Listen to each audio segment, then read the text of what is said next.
les chrétiens copient d'abord le monde au lieu de se tenir à ce que la parole leur dit. Ce que tu es en train de décrire, ou bien de décrier même, ce n'est pas seulement ce qui concerne les projets en général, même ce qui concerne l'œuvre de Dieu. Il y a une nouvelle génération aujourd'hui. Chacun veut fonder son ministère. Chacun veut être le bishop. Personne ne veut être derrière l'autre. Personne ne veut porter le sac de l'autre.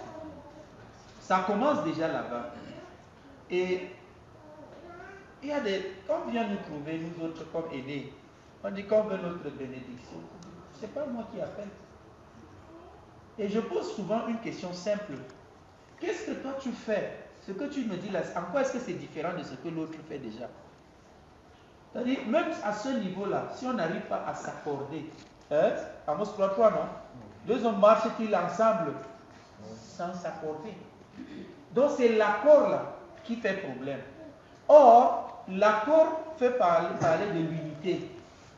Et tu te rappelles dans Genèse 11, l'histoire de la tour de Babel, des gens qui n'avaient pas la crainte de Dieu, qui étaient plutôt en rébellion contre Dieu. Mais Dieu s'est dépêché de vite les disperser parce que leur unité là allait faire Dieu. C'est Dieu qui dit cela. Rien ne pouvait les arrêter. Et donc nous perdons cet aspect. C'est ce que nous avons besoin de travailler cet aspect de l'unité.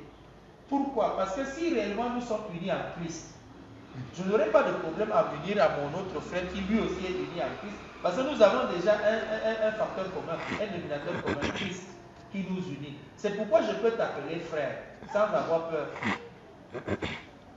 On est obligé maintenant d'ajouter les nuances, frère en Christ, ou bien vrai frère, frère, ou alors cousin en Christ au lieu de frère en Christ. Parce que finalement, on a peur de l'autre. Donc c'est dans ça le caractère.